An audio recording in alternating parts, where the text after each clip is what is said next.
Olympic खेलों में 23 साल की भारतीय महिला बॉक्सर लवलीना बोरगोहेन ने कांस्य पदक जीता। राष्ट्रपति और प्रधानमंत्री ने दी शुभकामनाएं।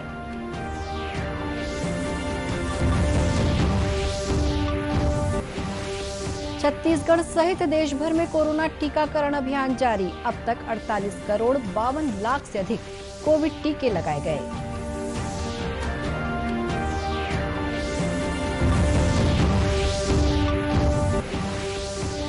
राज्य सरकार द्वारा लिए गए कर्ज और हाथियों के चारे के लिए खराब धान खरीदने के निर्णय को लेकर भाजपा और कांग्रेस के बीच आरोप प्रत्यारोप।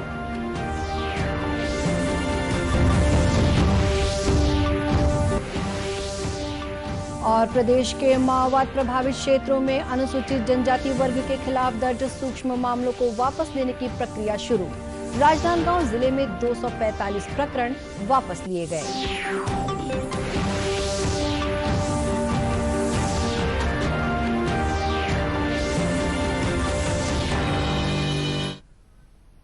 नमस्कार, आप देख रहे हैं दूरदर्शन समाचार। मैं हूं शुभ्रा भट्टाचार्य। अब समाचार विस्तार से।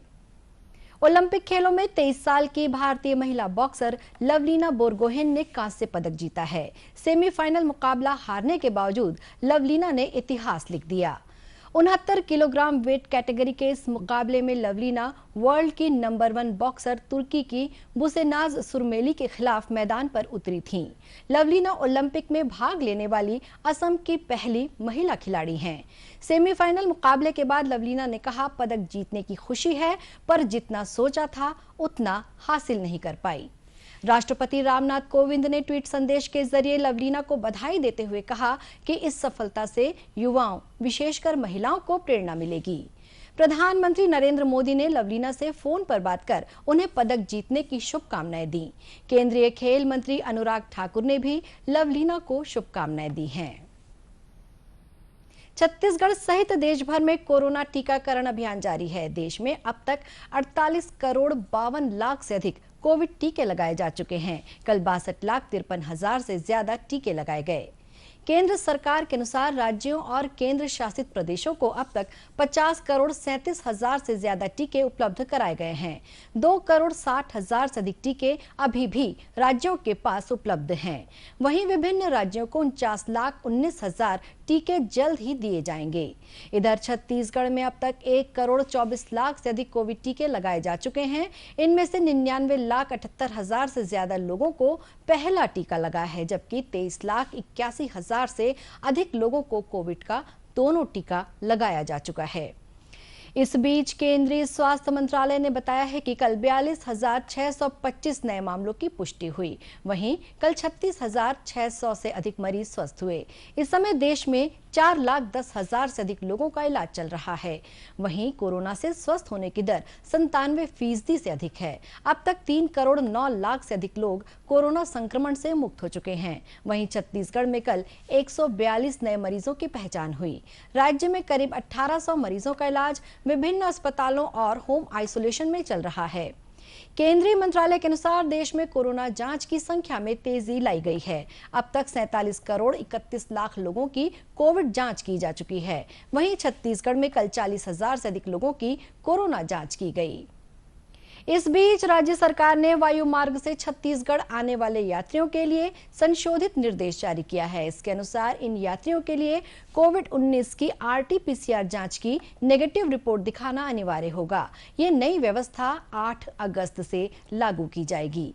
इसके तहत ऐसे यात्री जिन्होंने कोरोना के दोनों टीके लगवा लिए हैं, उन्हें भी 96 घंटे के भीतर की RT-PCR जांच की नेगेटिव रिपोर्ट दिखानी होगी। केवल ICMR द्वारा स्वीकृत और प्रमाणित पैथोलॉजी लैब की RT-PCR जांच रिपोर्ट मान्य की जाएगी। रिपोर्ट नहीं होने की स्थिति में विमानतल पर RT-PCR या रैपिड एंटीजन टेस्ट करवाना अनिवार्य होगा। एयरपोर्ट में जांच के लिए सैंपल देते समय यात्री की फोटो, परिचय पत्र और मोबाइल नंबर देना होगा। कोरोना की तीसरी लहर की आशंकाओं को देखते हुए ये सतर्कता बरती जा रही है। प्रदेश के अनुपूरक अनुमान बजट में किए गए प्रावधानों और हाथियों के चारे के लिए खराब धान खरीदने के निर्णय को लेकर भाजपा और कांग्रेस के बीच आरोप प्रत्यारोप का दौर चल रहा है। भाजपा के राष्ट्रीय उपाध्यक्ष और पूर्व मुख्यमंत्री डॉक्टर रमन सिंह ने राज्य सरकार पर आरोप लगाया है कि राजस्व मद पर खर्च के लिए कर्ज लिया जा रहा है, जो कि प्रदेश के लिए नुकसानदायक है।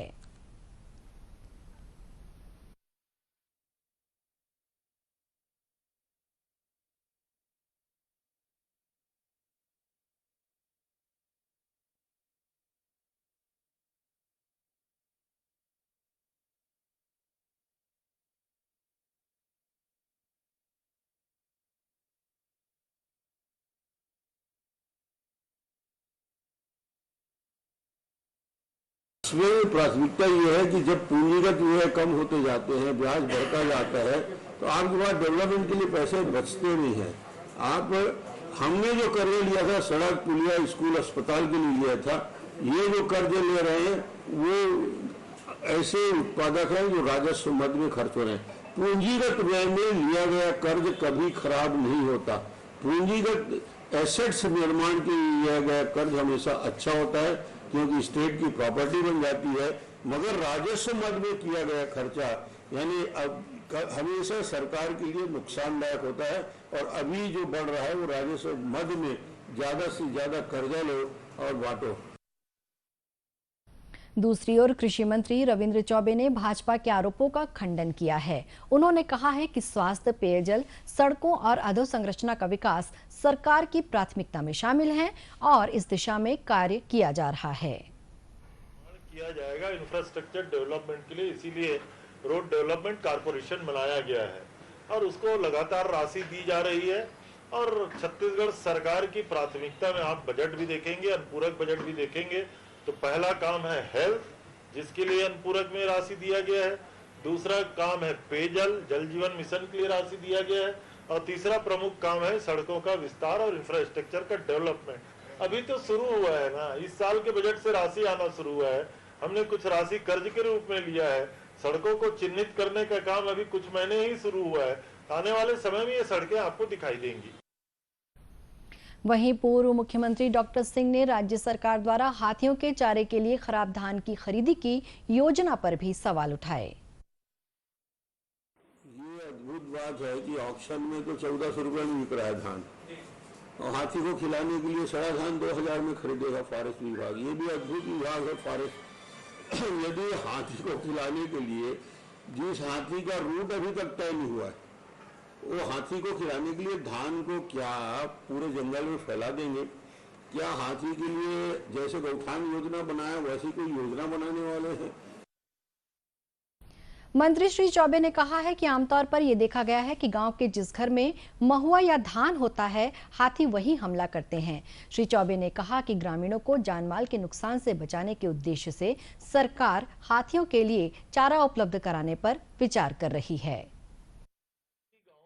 हाथियों का जो प्रवेश होता है, तो जिनके यहाँ महुआ रखा है या जिनके यहाँ धान रखा है, उसी जगह में हाथी जा करके हादसा करते हैं। तो विभाग ये सोच रहा है कि अगर धान खाने के लिए हाथी आता है तो उसके लिए कुछ गांव के बाहर व्यवस्था कर दिया जाए तो गांव वालों को नुकसान ना हो। अब इतनी छोटी बात में भारतीय जनता पार्टी को पता नहीं क्या दिखाई दे रहा है, ये तो उनके विवेक पे छोड़ते हैं।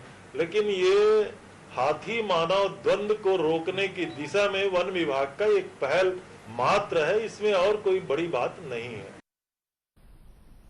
वहीं पूर्व मुख्यमंत्री डॉक्टर सिंह ने शराबबंदी के मुद्दे पर भी राज्य सरकार पर वादा खिलाफी का आरोप लगाया। प्रदेश के माओवाद प्रभावित क्षेत्रों में अनुसूचित जनजाति वर्ग के लोगों के खिलाफ आबकारी एक्ट सहित अन्य कई छोटे मामलों पर दर्ज प्रकरणों को वापस लेने की कार्रवाई शुरू हो गई है। इसी कड़ी में राजनांदगांव जिले में 245 प्रकरण खत्म कर दिए गए हैं। राज्य सरकार द्वारा ऐसे प्रकरणों की वापसी के लिए उच्चतम न्यायालय के पूर्व न्यायमूर्ति ए.के. पटनायक की अध्यक्षता में एक समिति गठित की गई है। इस समिति की अनुशंसा पर राजनांदगांव जिले में अनुसूचित जनजाति वर्ग के प्रकरण वापस लिए गए। लोक अभियोजन के उप संचालक डी.के. जैन ने बताया कि प्रकरणों की वापसी की प्रक्रिया वर्ष 2019 से चल रही थी। प्रकरणों की वापसी से 280 लोगों को फायदा मिला है।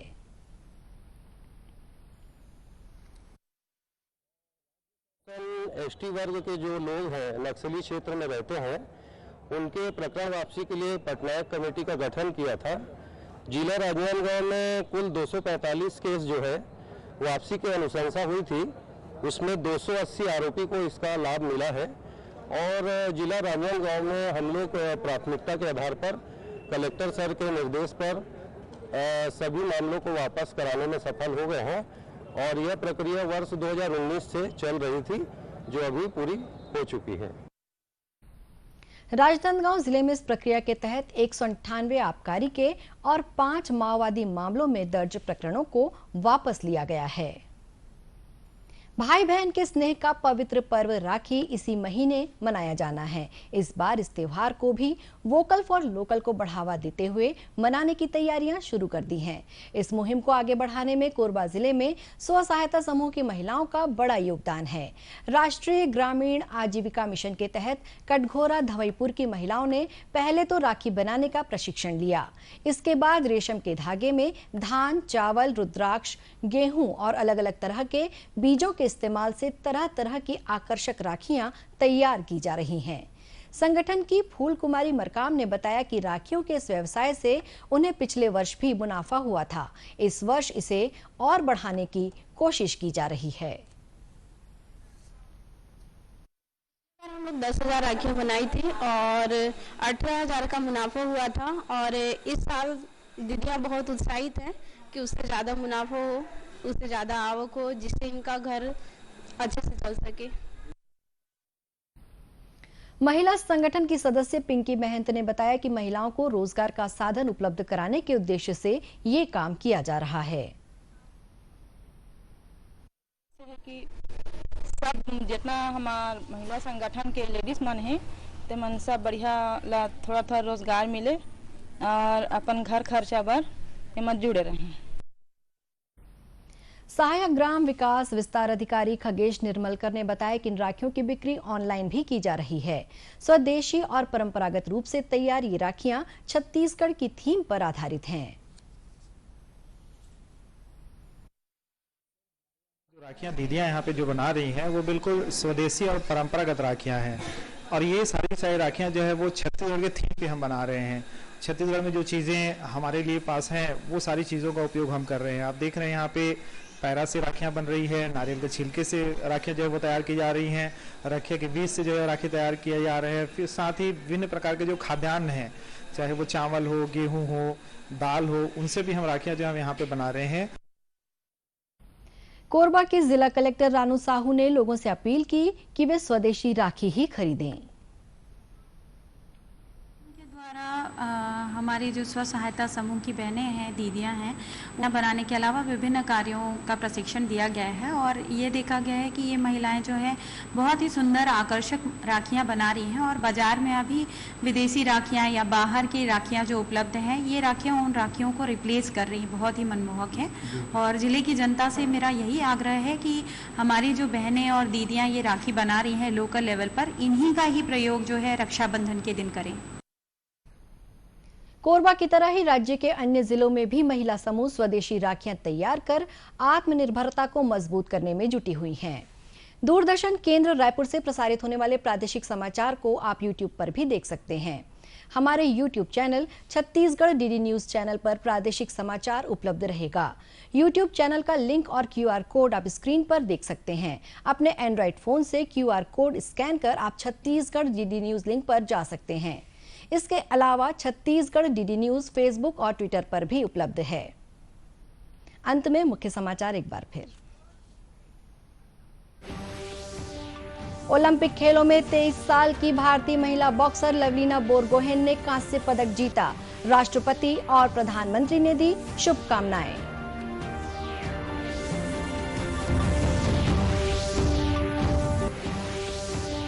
छत्तीसगढ़ सहित देश भर में कोरोना टीकाकरण अभियान जारी। अब तक 48 करोड़ 52 लाख से अधिक कोविड टीके लगाए गए।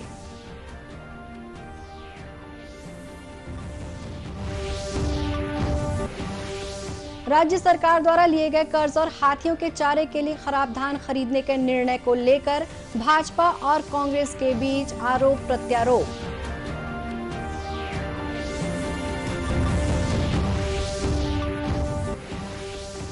और प्रदेश के माओवाद प्रभावित क्षेत्रों में अनुसूचित जनजाति वर्ग के खिलाफ दर्ज सूक्ष्म मामलों को वापस लेने की प्रक्रिया शुरू।